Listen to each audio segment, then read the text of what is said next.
대표님 안녕하세요. 오늘은 건축공사하면서 꼭 알아야 하는 위험 요소 이야기를 좀 해주신다고 했는데 맞나요?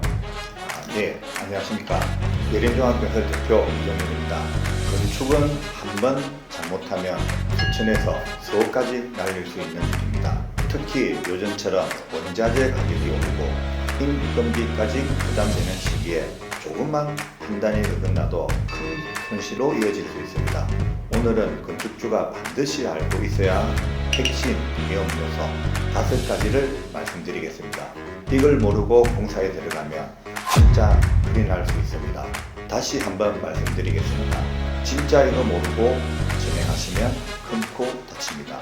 꼭 오늘 영상 끝까지 시청해 주시길 바랍니다. 그렇다면 건축 리스크 중에 가장 큰 거는 어떤 거라고 보세요? 첫 번째는 바로 사용 승인, 즉 준공 실패입니다. 건물을 다 지어놨는데 준공을 못 받으면 그 건물은 법적으로 사용할 수 없는 상태가 됩니다. 대출 이자는 계속 나가게 되고 자산도 활용 못하고 사업도 마비가 됩니다. 구체적으로 다시 말씀드리면 가장 많은 사례는 도면대로 시공하지 않아서 생깁니다. 예를 들어 발코니 확장을 무단으로 했거나 창호 사이즈가 달랐던 경우입니다. 이런 게 하나만 어긋나도 관할청에서 사용 승인을 내주지 않습니다. 실제로 저희가 이전에 타사 신축 건물의 준공 컨설팅을 도와준 적이 있었습니다. 도면과 달리 시공된 오배수 위치 때문에 사용 승인 거절이 나서 바닥을 전면 철거하고 다시 시공한 사례도 있었습니다.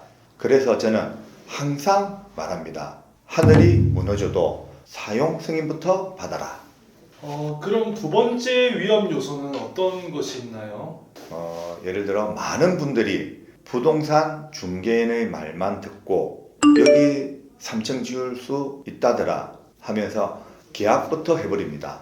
막상 설계를 해보면 2층밖에 못 나오는 경우도 있고 또 3층의 면적이 절반만 나오는 경우가 많습니다. 이건 땅을 잘못 산 게 아니라 검토를 안 한 탓이겠죠. 바로 건축 가능 영역을 제대로 하지 않아서 생기는 원인입니다. 여기서 건축 가능 영역이란 말 그대로 법적으로 지을 수 있는 공간 범위를 말합니다. 평균 규제엔 도로폭, 가각, 전제, 대지안의 공지 등이 있고 단면 구제는 지표면 산정, 높이 제한, 용적률, 청수 규제까지 포함되어 있습니다. 예를 들어 보겠습니다.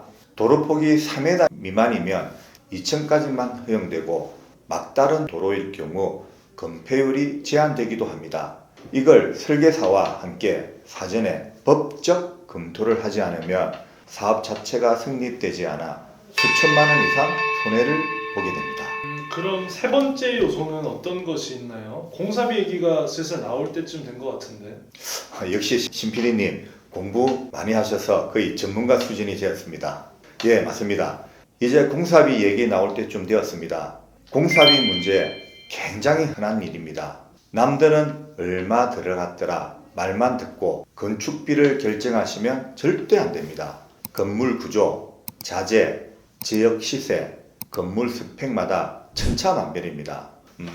저희가 실제로 도와드렸던 한 사업자분은 주변에선 신축 건생을 평당 450에 지었다고 들었는데 직접 설계 검토해보니 단열 성능과 설비 사양이 높고 집안이 연약 집안이라 평당 500만 원 이상이 예상되었습니다.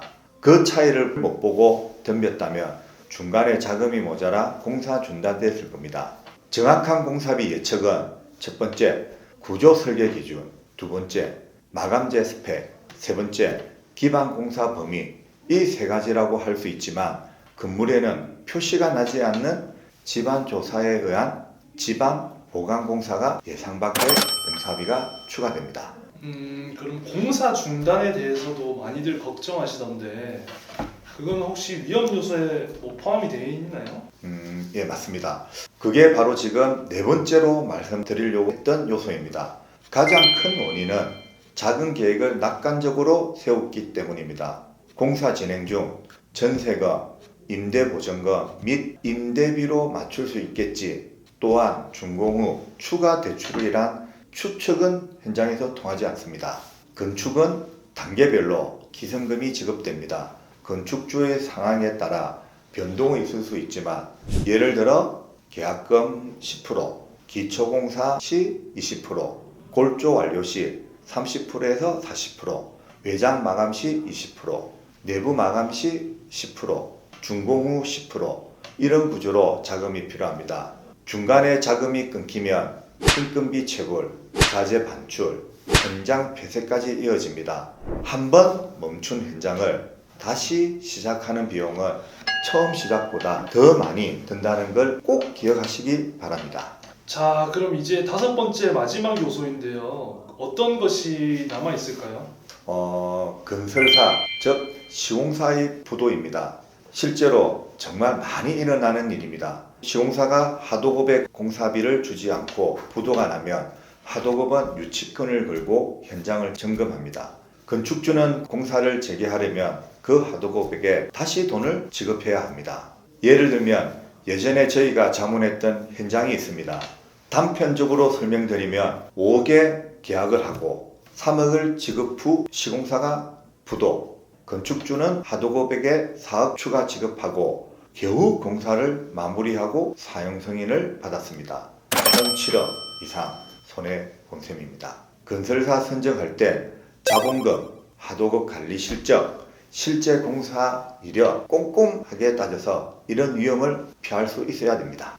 대표님 오늘 말씀 너무 유익했습니다. 마지막으로 혹시 그러면 건축주분들에게 해주실 말씀이 있으실까요? 네, 건축은 감으로 하는 게 아닙니다.